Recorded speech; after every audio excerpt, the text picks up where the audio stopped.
share for reviews for you guys. Okay, I will put this in YouTube and just go listen to sounds many times, see if you get it. Alright, cũng cho nên nó lúc xưa cho họ YouTube ấy đi một năm tao lười cả ni mà nó do tao nè, include nó cho student teaching nè. Okay.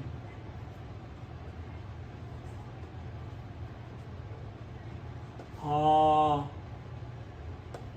ma la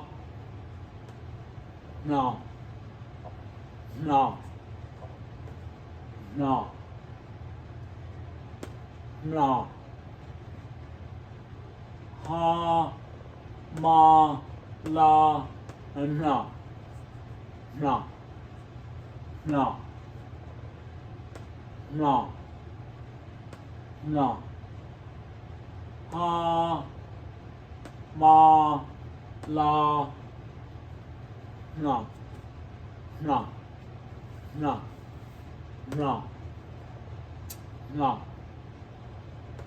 no no no no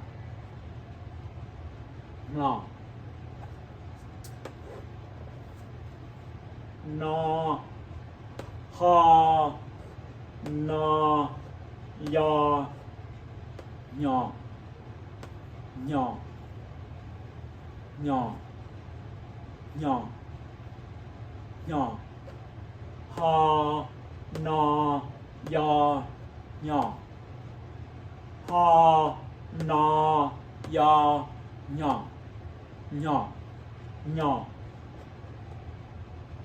The whole word sounds here nhỏ nhỏ nhỏ nhỏ nhỏ nhỏ nhỏ ha na ya nhỏ nhỏ nhỏ nhỏ nhỏ nhỏ nhỏ nhỏ ha na ya nhỏ nhỏ nhỏ nhỏ na cho ha cho cho cho. The whole word here cho cho na cho ha cho cho cho cho na cho ha cho cho cho cho cho na cho ha cho cho cho cho cho na cho ha cho cho cho cho cho na cho ha cho cho cho cho cho na cho ha cho cho cho cho cho na cho ha cho cho cho na ca ha kha kha kha kha na ca ha kha kha kha kha na ca ha kha kha na ca ha kha kha kha na ca ha kha kha kha na ca ha kha kha kha kha na, ga, ha, ka. The whole letter here, all three together, ka. Na, ga, ha, ka.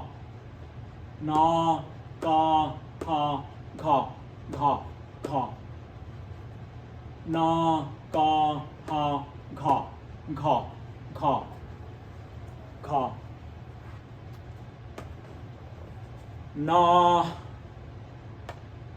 ba, ha, ba. Na, ba, ha, ba. Na, ba, ha, pa. Na, ba, ha, pa. Na, ba, ha, pa. Na, ba, ha, pa. Na, ba, ha, pa. The whole three letter here, pa.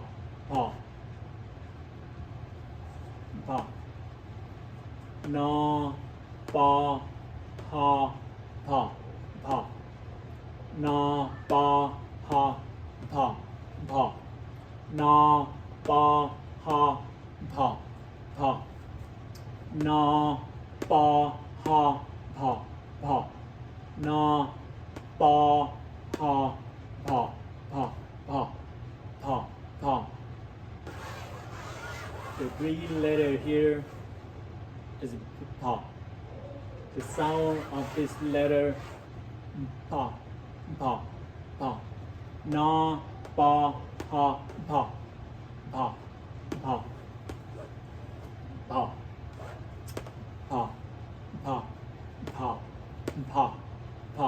Na, ba, ha, pa. Next one. Na, ba, la, blah. Na, ba, la, blah. Na, ba, la, blah.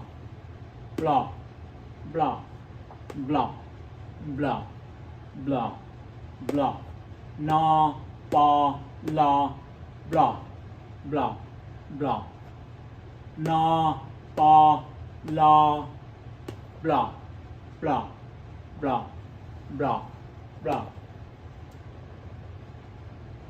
Na,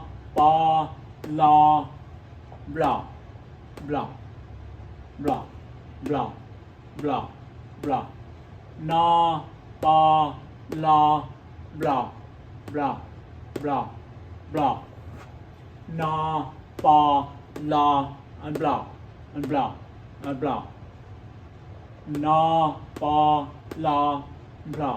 ba, la, and blah.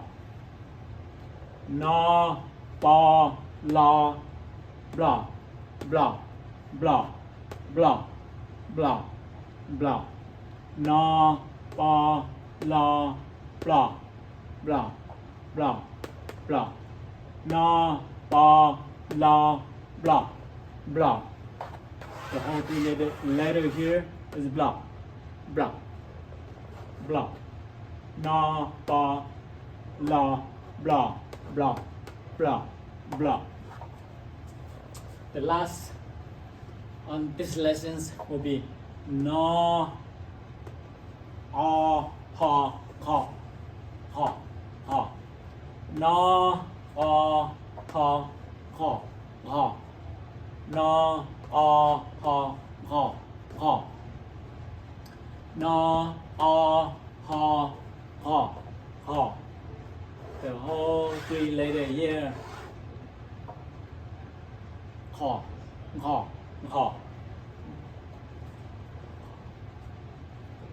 Na, a, ha, ka.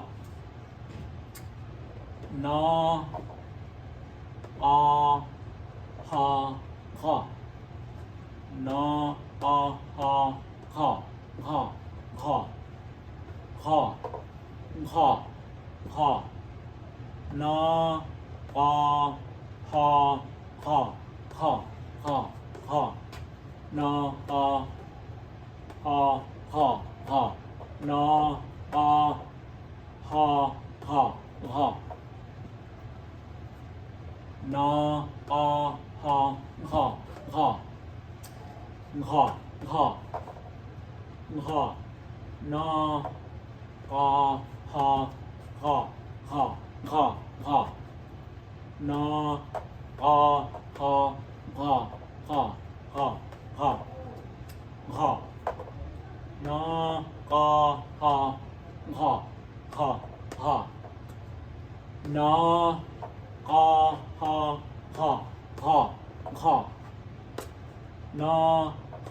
This word ha.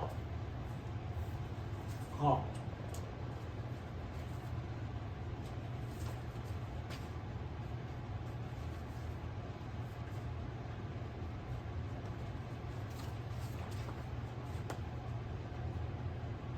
No. No. No. No. No. No. No. No. No. Cho. Cho. Cho. Cho. Cho. Kho. Kho. Kho. Kho. Ba. Pa. Ba. Pa. Ba. Ba. Blah. Blah. Blah. Blah. Blah. Blah. Blah. Kho. Kho. Kho. Kho.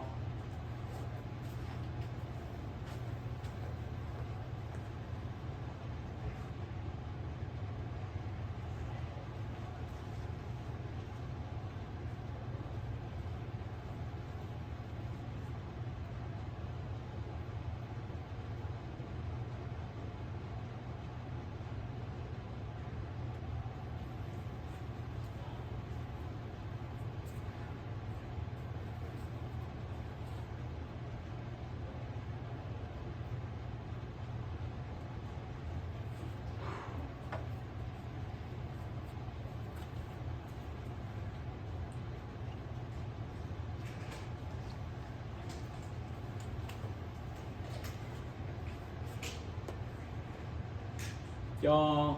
Cho. Cho. Cho. Cho. Ha. Cho. Cho. Ha. La. La. La. Ha. Ma. Ma. Ma. Ha. Na. Na. Na. Ka. Ha. Kha. Kha. Ma. La. Na. Na. Na. Cho. Cho. Cho. Na. Ga. Ga. Ga. Na. Ba. Ba. Ba. Na. A. Ga. Ga. Na. A. Ga. Ga. Ga.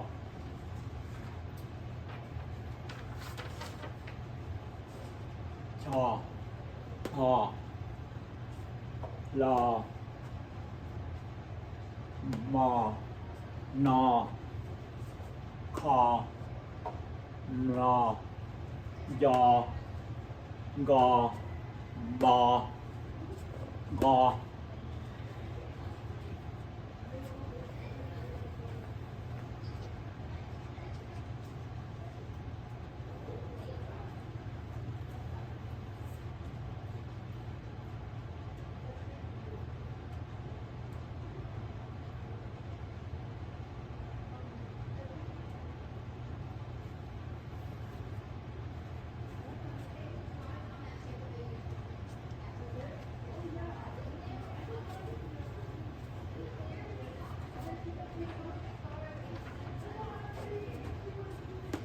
jaw, na jaw, na jaw, jaw, na da, da, da,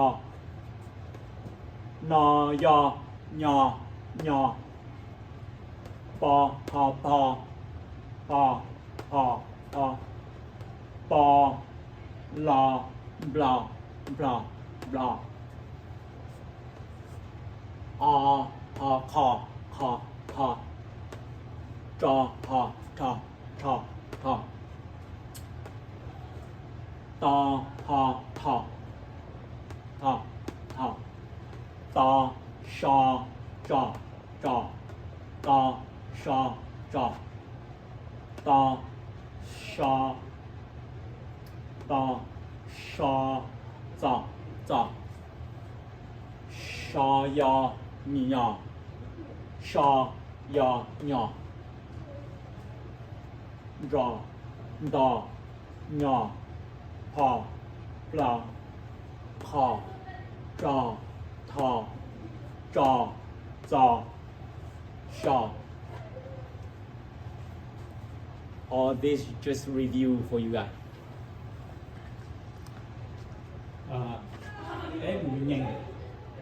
Cái những lúc xưa rồi sẽ đợi cỡ to to.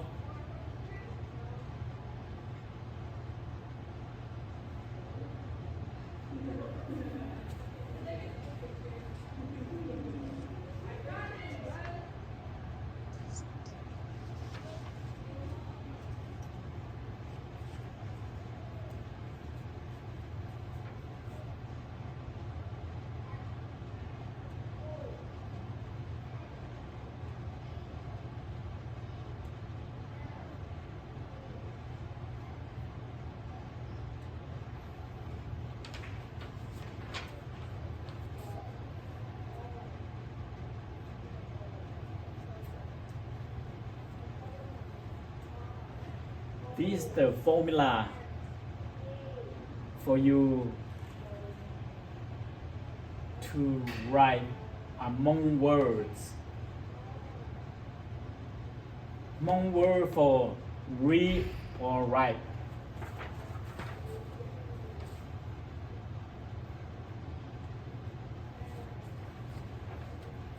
Yeah.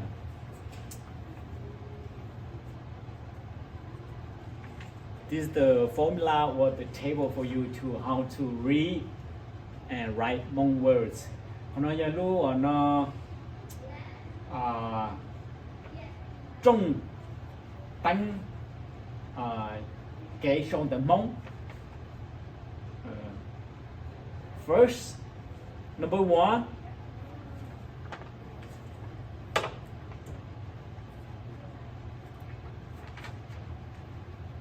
Number one, you have to have the consonants right here. Here that is wrong. But all the single and double and triple and quadrums right here on the number one here. So you need first you have to have that the consonants right here, and then number two, the single and the double vowels here, and number three is the tones. So here the single vowel right here. So on the different page we'll have the double vowel here. Hmong words for reading or write needs consonants plus vowels plus tones. For examples, gu, I,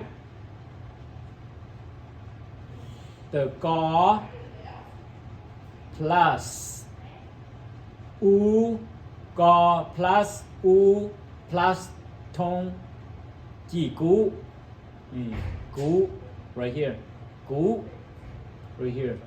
So make sure you need to remember all the consonants and all the vowels and all the tones. So another example, go plus or plus jindu mean go. Go mean you. Another examples like near and plus ear plus near right here, near, the word near right here, mom right here. So this is some example for you to remember how to read the Hmong words and write the Hmong words. You need to know all this and this and this to be one word, like I, gu, I, same thing. Thảo ni có là cỡ hai lu nhân tới mông là chỉ xong tới mông. Bây giờ tàu ni bây giờ đi nó giờ thì ý giờ chỉ chuyện đó ý o bé bao yêu chúng cho cả tao cả ta cho nè cho chỉ chuyện đó họ thi o giờ bây giờ chúng cho cả ta cho nè chuyện đó ý thiên nè chuyện đó o thiết yêu chúng làm do rồi cho số nữa cho số bây giờ chúng cho cả tao cả ta bí chữ thì cú nè của chủ số thì có tu u